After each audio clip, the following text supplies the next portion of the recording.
There are many companies that sell books that have copies of the exam, and you might need one in PDF format. I mean, you might want to study without a computer by just sitting down with a book. And there are actual books that have the actual exams in a PDF format, like in a book with a pencil. And you can study that way. Okay, but I really recommend you study with your computer, just as the exam is going to be. Okay? And there are people who will, sell you copies of the exam in digital format instantly by you give them your credit card number and they send you copies of the exam. Okay, not necessary.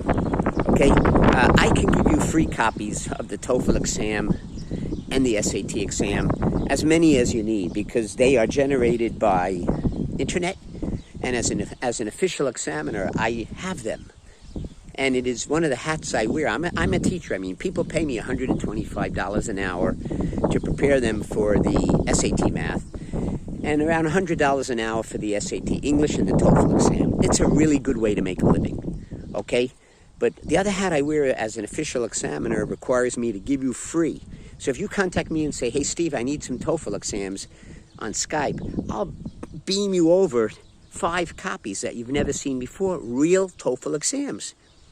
Now, when you take them, you should use a clock. You should do them in your computer with the clock, just like you're going to take the real test. Okay, don't print them out. If you say, hey, Steve, I need the SAT exam, I'll beam you over some copies. Okay, all you need, whatever you need, they're all computer generated. Okay, no two people have the same exam. You can't cheat. Okay, so anyway, Steve Marcus here, Levi Hello on Skype.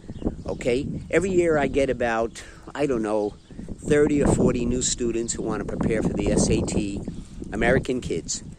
And maybe the same quantity of kids who live in Israel or in Spain or other countries who want to prepare with me and my company for the TOEFL exam and the SAT. Okay, we also can help you in choosing the university you want to go to, because remember, American university can cost $100,000 a year, and you might not have that kind of money, but you can get a scholarship if you play football or tennis or swimming. And even if you're very clever, you can get a 50% off scholarship. Okay, and then there are some universities that are looking for people from foreign countries on purpose for quotas, and that could be quite interesting too, to get a reduced price.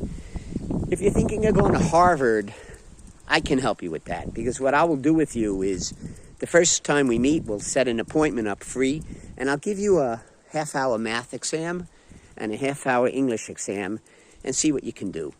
And if you can do really well on it, you might go to Harvard. But please, if you don't do very well in it, don't tell me I'm a little bit rusty and I needed more time to get ready and I would have done better if I had had more time. Bullshit. 99% of the people who go to Harvard don't need time to get ready, and they're never rusty. So that's bullshit. Okay, I'll give you the half-hour test and see. It's free. And if you can do well on it, and wow, you did really well on the math, almost all right. In 30 minutes, you had 30 questions. You had 29 right, or 28. In the English, you found all the mistakes. You made all the corrections. You made all the improvements. You might be Harvard material. What's your grade point average? Okay, but I don't like it when people come to me and say, my grade point average, being perfect, is a 3.7. And then when I give them the math and the English SAT mini exam, they get like an 88% or a 92%. And they say, well, if I had more time, I would have done better. And I say, okay, I'll see you in 2 weeks. Go ahead and prepare. But, yeah, I'm not going to help you. Go ahead and prepare. Do something. 2 weeks later, they come back and get a 94%. And I say, listen, you're never getting into Harvard. Because most of the kids who get in there, 99% of the kids who get in there, they ace these mini exams. They don't need preparation. They're never rusty. And there are no exceptions. But, you don't want to break a kid's heart. But anyway, our diagnostic exam will tell us and tell you where more or less you can go. Okay, but please don't tell us, I'd like a free diagnostic. Well, I'll tell you, okay, but when would you like the free diagnostic? Because it's 2 hours long, and you better be ready for it. Don't tell me you would have done better if you had had more time.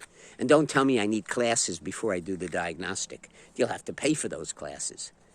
Okay, so we can give you 10, 20, 30 hours of classes at $125 an hour. And at the end of that time, you can take a diagnostic and see how you do. Okay? But keep in mind that the kids who go to Harvard would have had a very high score without the classes. Maybe you get the high score after the classes and you think, well, now I'm just as good. No, because what's going to happen on the exam is the kids who are really good from the get-go are very good always. But the kids who get better over time with 10 or 15 or 20 classes, we've seen that on the exam, they don't get that 99.9. And, if you want to waste your time, go right ahead. But we're going to be very frank with you. No swindles, no scams. Okay, we'll give you the truth about everything. We don't want to break your heart. Okay, I went to the University of Florida as an undergrad on a swimming scholarship. Okay, and then I went to SUNY Albany for a grad degree. And then Harvard for the doctorate. But I didn't have to pay for the swimming scholarship, and I didn't have to pay for Albany because I was a teaching assistant. I got into the Big H for free because I was teaching in a New York City high school in a very bad neighborhood. I had tenure, and I wanted to get a doctorate. And Harvard had this summer program.